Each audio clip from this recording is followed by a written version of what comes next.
सभी बहनों को राम राम। शिव कथा आगे सुनते हैं। प्रथम गुरु वंदना करूं, फिर मनाऊं गणेश सिमरू, माता शारदा मेरे कंठ करो प्रवेश। कुमार जी बोले, हे अगस्त मुनि, एक दिन महादेव जी का मन वन विहार को हुआ।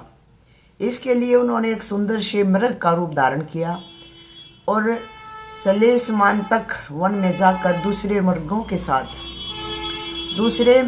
साथ आनंद पूर्वक रहने लगे। इस तरह जब पार्वती ने अपने स्वामी को वहां नहीं पाया तो सोचने लगी कि महादेव जी मुझे इस तरह से दुख क्यों दे रहे हैं। अब न जाने मुझे अकेला छोड़कर कहाँ चले गए हैं। उसके बाद ध्यान दृष्टि से जब पार्वती जी ने देखा और पाया कि भगवान महादेव मृग का रूप धारण करके वन विहार कर रहे हैं, तब तो स्वयं भी माघवती नदी के किनारे घोर कष्ट सह करके तपस्या करने लगी। महादेव पार्वती के कैलाश में न होने के कारण कैलाश शून्य हो गया था। इसलिए ब्रह्मा और सभी देवता महादेव जी और पार्वती को खोजने निकले, लेकिन ढूंढते ढूंढते थक गए। अंत में जब वागमती नदी के पास से गुजर रहे थे तो माता पार्वती जी को वहां देखकर प्रणाम किया और विनती करते हुए बोले, हे जगत माता, आप यहाँ तपस्या कर रही हैं, महादेव जी का पता नहीं है, कैलाश सुनना पड़ा है, ऐसे में यह संसार कैसे चलेगा। संसार आपके बिना शून्य है, अतः आप दोनों हम पर दया करो और कैलाश पर्वत पर चलो। देवताओं की प्रार्थना सुनने के बाद माता पार्वती बोली, हे देवताओं, सलेसमान तक वन में नैऋत्य कोने में एक बहुत बड़ा सरोवर है। महादेव जी वहाँ 3 नेत्र, 1 सींग वाला बहुत ही सुंदर और सबसे बड़े मृग का रूप धारण करके दूसरे मृगों के साथ भ्रमण कर रहे हैं। आप लोग वहां जाओ और उनके दर्शन पाओ। महादेव जी के वहां चले जाने से मैं भी यहाँ आकर उनकी तपस्या कर रही हूँ। पार्वती जी के कहे अनुसार सारे देवता वहां चले गए। वहां जाकर सब और खोज कर भी जब उनके दर्शन ना हुए तो वहां बैठकर उनकी आराधना करने लगे। तभी वहां एक मृग प्रकट हुआ। उस मृग को देखकर उसमें पार्वती जी के द्वारा बताया गया स्वरूप नजर आया और वो प्रार्थना करने लगे, हे ईश्वर, कैलाश शून्य हुए बहुत दिन हो गए हैं, हम आपके बिना अनाथ हो गए हैं, अतः कृपा करके हमें दर्शन दो। ऐसी स्तुति करते हुए देवता उस मृग के नजदीक जाने लगे। वो मृग भी देवताओं को अपनी ओर आता देखकर उछल उछल कर भागने लगा। ऐसा देखकर विष्णु भगवान जी बोले, हे देवताओं, स्तुति देखकर महादेव जी चैतन्य में नहीं आने वाले हैं, इसलिए अब चारों तरफ से घेरा डाल लो। विष्णु भगवान जी की बात मानकर देवताओं ने घेरा डाल दिया। मृग के सिंह की जड़ को विष्णु जी ने मध्य में, ब्रह्मा जी ने व उसके शिखर को इंद्र जी ने पकड़ लिया। तभी मृग अंतर ध्यान हो गया। सिंह के 3 टुकड़े होकर तीनों के हाथ में एक एक टुकड़ा आ गया। यह हमसे घोर अपराध हो गया है। तीनों डर गए और भगवान की स्तुति करने लगे। उनकी स्तुति से प्रसन्न होकर महादेव जी ने अपने दिव्य स्वरूप के दर्शन दिए। देवताओं ने नतमस्तक होकर प्रणाम किया और अपने दुखी होने की बात बताई। तब महादेव जी बोले, तुम्हारी स्तुति देखकर मैं प्रसन्न हुआ, अतः वरदान मांगो। तब तीनों देवता ने प्रार्थना की कि हमसे बहुत बड़ा अपराध हो गया, अतः हमें क्षमा करो। यह सिंह के 3 टुकड़े कहाँ रखे। तब महादेव जी बोले, हे देवताओं, मेरे सिंह को तोड़ने का अपराध आपको नहीं लगेगा, मैंने आपको क्षमा कर दिया है। इंद्र के हाथ का टुकड़ा इंद्र लोक में, विष्णु के हाथ का टुकड़ा पाताल में और ब्रह्मा के हाथ का टुकड़ा मर्त्य मंडल में नेपाल की भूमि गोकर्ण नाम स्थान में रखी। महादेव जी की आज्ञा के अनुसार सिंह के टुकड़ों को उनके बताए हुए स्थान पर रख दिया गया। तब महादेव जी पार्वती को कैलाश लेकर पर्वत पर चले गए।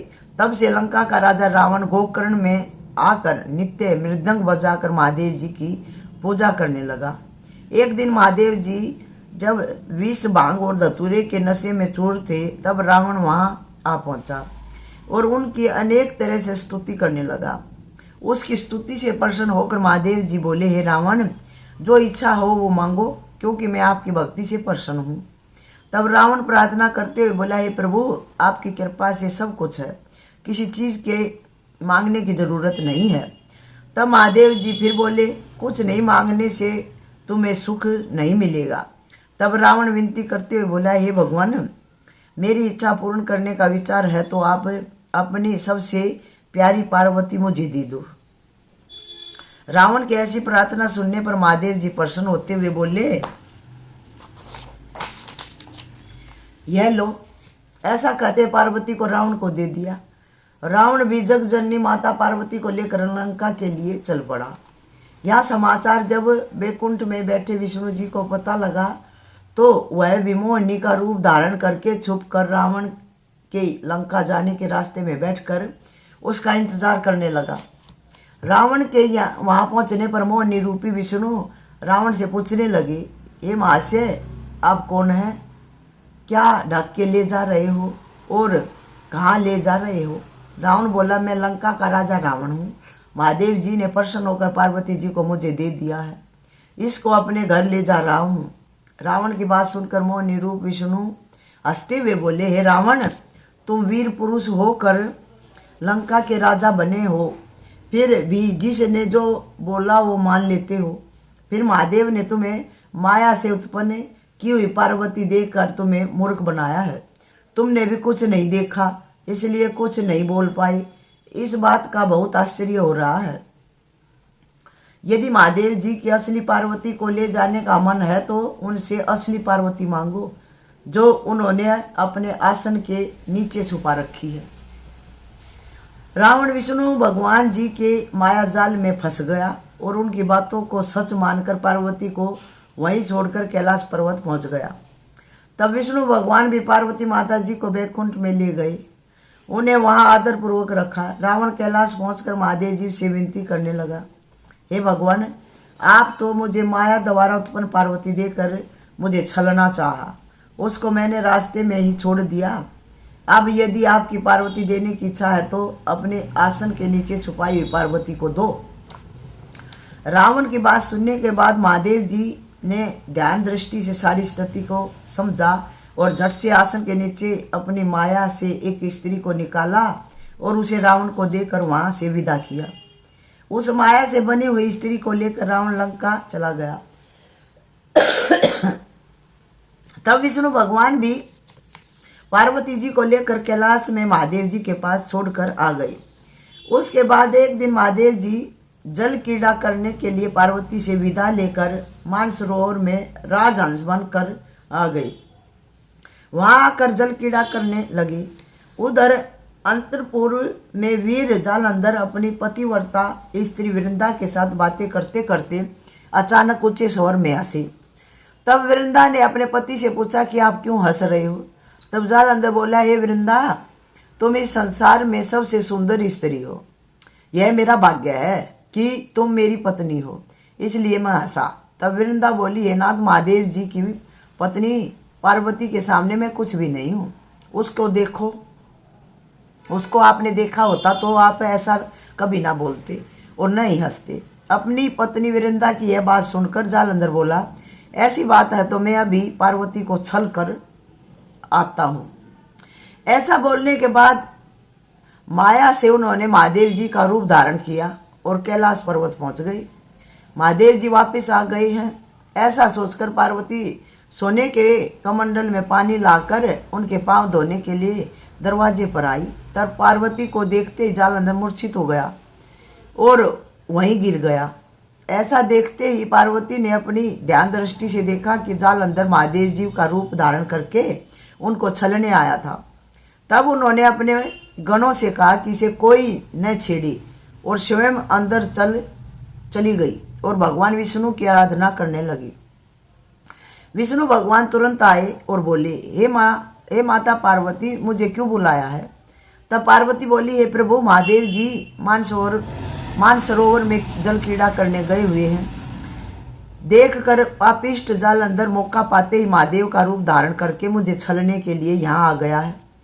मैं महादेव जी सोचकर जैसे ही उनके पांव धोने गई तो वो मूर्छित होकर गिर पड़ा। तब जैसे ही मुझे उसके छल का पता लगा तो मैंने आपको बुलाया है। अब जो करना है आप ही करो। तब विष्णु भगवान बोले, हे जगत जननी, आपके साथ इस तरह की हरकत करने से उसने कितना बड़ा पाप किया है, वो यह अभी समझ नहीं पाया है। मैं जालंधर की स्त्री वृंदा का सत्य अब विनाश करके आऊंगा, आप चिंता मत करो। अच्छा, ये बदला था। अब मैं पहले महादेव जी को यहाँ भेजता हूँ। तब विष्णु भगवान जी गरुड़ पर सवार होकर वायु गति से मानसरोवर की ओर चल दिए। 16वां अध्याय यहीं संपन्न होता है। 70वें अध्याय की कथा में हम प्रवेश करते हैं। आगे कुमार जी कहते हैं, ये अगस्त्य मुनि आनंद के साथ जल क्रीड़ा कर रहे महादेव जी ने जब बहुत तेजी से विष्णु भगवान जी को गरुड़ पर आते हुए देखा तो कुछ शंका में पड़ गए कि अवश्य कुछ बात है। तब उन्होंने विष्णु भगवान से पूछा, हे गोविंद, कौन सा ऐसा काम पड़ गया है जो इतनी तेजी से तुम यहाँ आए हो? श्री विष्णु भगवान जी बोले, हे ईश्वर, आपके यहाँ आने के बाद जालंधर आपका रूप धारण करके माता पार्वती को छलने के लिए कैलाश पर्वत पर गया था। वहां उनको देखते ही मूर्छित हो गया है। तब पार्वती माता को शंका उत्पन्न हुई और ध्यान दृष्टि से जब उनके छल की जानकारी हुई तो उन्होंने मुझे बुलाया। मैं कैलाश पर पहुंचकर सारी स्थिति समझने के बाद यहाँ आपको बताने आया हूँ। अब आप जल्दी कैलाश पर्वत चले जाओ। मैं वहां जालंधर के घर जाकर उसकी पतिव्रता स्त्री वृंदा का धर्म नाश करके जल्दी कैलाश पर्वत आता हूँ।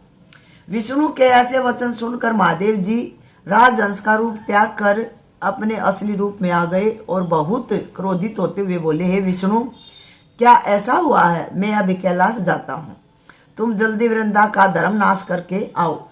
पापिष्ट जालंधर को मारे बिना मैं चैन से नहीं बैठ पाऊंगा।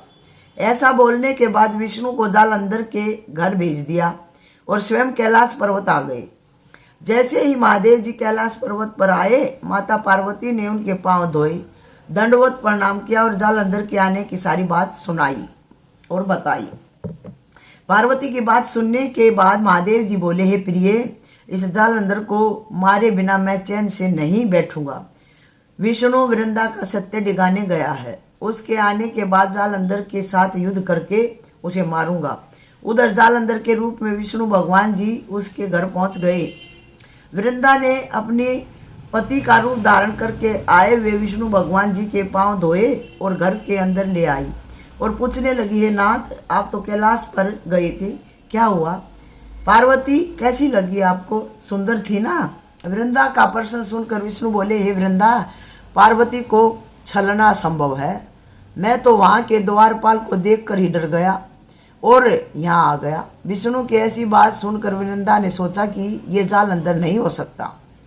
तब ध्यान दृष्टि से उसे पता लगा कि यह तो विष्णु भगवान उनको छलने आए हैं। वृंदा भी तो थी ना सती। तब वृंदा ने युक्ति से विष्णु भगवान जी को वश में करके उनसे वचन लेकर उन्हें अपने ही घर में बंदी बनाकर बिठा लिया और घर का दरवाजा बाहर से बंद करके कह दिया कि जब तक मैं नहीं आती हूँ आप यहीं पर बैठे रहना। तब वृंदा स्वयं दूसरे के घर में जाकर बैठ गई। वहां बैठकर वह अपने पति जालंधर का इंतजार करने लगी। वृंदा का इंतजार करते करते विष्णु जी को 4 दिन बीत गए, क्योंकि उन्होंने ऐसा वचन दिया था कि जब तक वो नहीं आएगी वो उसका इंतजार करेंगे। इसलिए विवश होकर वहीं बैठकर उसका इंतजार करते रहे। उधर दूसरी ओर महादेव जी ने देखा कि विष्णु अभी तक वापिस क्यों नहीं आया, तो उन्होंने दिव्य दृष्टि से देखा कि वृंदा को छलने गए विष्णु स्वयं उसके जाल में फंस गए हैं। तब महादेव जी ने अपनी माया से 16 साल का बहुत सुंदर भिक्षुक तैयार किया और बोले, हे भिक्षुक, तुम अंतरपुर में जालंधर के घर जाओ और वृंदा से विष्णु को मांग लो। महादेव जी की आज्ञा से वह भिक्षुक वृंदा के घर गया और अलख जगाया। वृंदा ने झट से देखा कोई सुंदर भिक्षुक उसके घर के सामने खड़ा है। उसने मन में सोचा कि मैंने इतना सुंदर भिक्षुक कभी नहीं देखा। वह मेरे पास भिक्षा मांगने आया है, मैं इसे भिक्षा अवश्य दूंगी। तो वृंदा ने भी भिक्षुक को बोला, हे योगी राज, आप क्या मांगना चाहते हैं? तब योगी बोला, अगर तुम मांगने पर कुछ दोगी तभी मांगूंगा, नहीं तो मांगना व्यर्थ है। तब वृंदा बोली, आप जो भी मांगोगे यदि वह मेरे पास होगा तो मैं अवश्य दे दूंगी। यह मेरा वचन है। तब योगी बोला, तुमने अपने घर में जिसे बंदी बना रखा है उसे मुझे दे दो। योगी की बात सुनकर वृंदा चिंता में पड़ गई।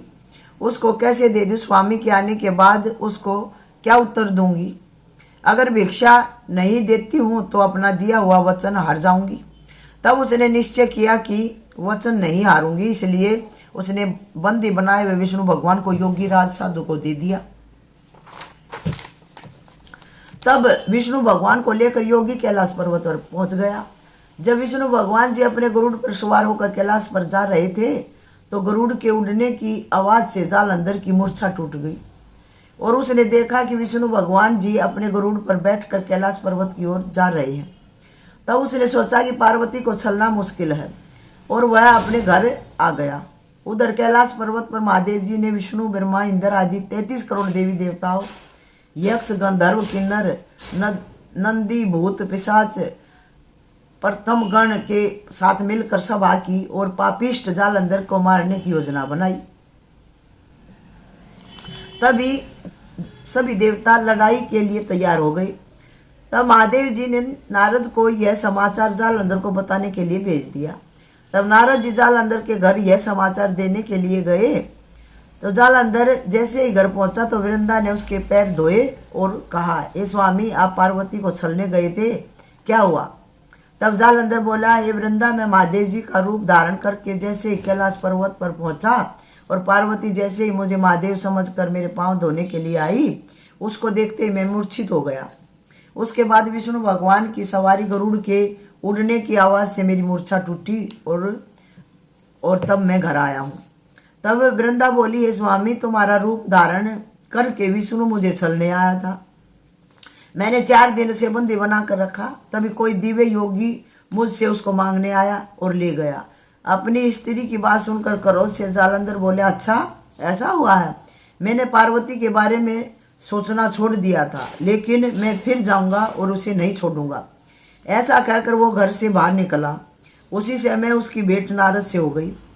नारद जी ने कहा, हे जालंधर, तुम जहाँ जा रहे हो तुम्हारा वह सपना कभी पूरा नहीं हो सकता है, क्योंकि ब्रह्मा, विष्णु आदि सभी 33 करोड़ देवता तुमसे युद्ध करने आ रहे हैं। यह समाचार मैं तुम्हें देने आया हूँ, इसलिए अभी तुम युद्ध की तैयारी करो। जब जालंधर ने युद्ध करने के लिए पूरी सेना तैयार कर ली, उधर नारद जी ने महादेव जी को बताया कि आपका संदेश मैंने जालंधर को दे दिया है। तभी दोनों सेनाओं में घमासान युद्ध शुरू हो गया। दोनों तरफ की सेनाएं वीरतापूर्वक युद्ध कर रही थी। तब देवताओं ने महादेव जी से कहा, हे प्रभु, जालंधर को हम नहीं, आप ही मार सकते हैं। तब महादेव जी ने विष्णु जी से कहा, हे विष्णु, वृंदा पतिव्रता स्त्री है, उसका धर्म नष्ट किए बिना जालंधर को मारना संभव नहीं है। इसलिए तुम फिर जालंधर का रूप धारण करके वृंदा के घर जाओ और वृंदा का अस्तित्व नष्ट कर दो, तभी मैं जालंधर को मार सकूंगा। महादेव जी के ऐसे वचन सुनकर विष्णु भगवान जालंधर का रूप धारण करके वृंदा के घर पहुंच गए। वृंदा ने अचानक अपने पति को आया देखकर पूछा, हे नाथ, आप तो महादेव जी के साथ युद्ध करने गए थे, क्या हुआ? वृंदा की बात सुनकर जालंधर रूपी विष्णु बोले, हे वृंदा, युद्ध समाप्त नहीं हुआ, मैं थक गया हूँ, इसलिए थोड़ी देर के लिए आराम करने आया हूँ। भूख लगी है, कुछ खाने को के लिए लाओ। वृंदा ने उन्हें भोजन कराया। तब विष्णु भगवान ने तो रात वृंदा के साथ ही काटी और अपनी माया से उसका पतिव्रता धर्म नष्ट कर दिया। अगले दिन सुबह होते ही जालंधर का रूप त्याग कर शंख, चक्र, गदा धारण करते विष्णु भगवान ने अपने चतुर्भुजी रूप में दर्शन वृंदा को दिए। तब विष्णु भगवान का रूप देखकर वृंदा अत्यंत क्रोध से बोली, हे दुष्ट, तुमने मेरा पतिव्रता धर्म नष्ट कर दिया है। तब विष्णु भगवान हंसते हुए बोले, हे वृंदा, तेरे स्वामी जालंधर को महादेव जी ने अभी तक तो मार दिया होगा, तुम्हें किसी भी समय यह समाचार मिल जाएगा। मेरे जहाँ बैकुंठ का अधिपति स्वामी के रूप में तुम्हें मिला है, अतः तुम्हें चिंता करने की कोई आवश्यकता नहीं है। इस तरह कई प्रकार से वृंदा को धीरज बंधाते हुए विष्णु भगवान जी वृंदा को समझाने लगे। बोल श्री सतगुरु भगवान की जय, उमापति महादेव की जय, लक्ष्मी नारायण भगवान की जय हो, जय हो। वृंदा सती की भी जय हो। अब जालंधर भी तो शंकर भगवान के क्रोध से पैदा हुआ था। तो उसी का रूप था, इतना जल्दी थोड़ा हट जाएगा वो। सभी बहनों को मीठी मीठी राम राम। कथा बड़ी ज्ञानवर्धक है, तो सुनना बहनों। प्रथम गुरु वंदना करूं, फिर मनाऊं गणेश, सिमरू माता शारदा, मेरे कंठे करूं प्रवेश। अब कल हम 18वें अध्याय की कथा सुनेंगे। सभी बहनों को मीठी मीठी राम राम।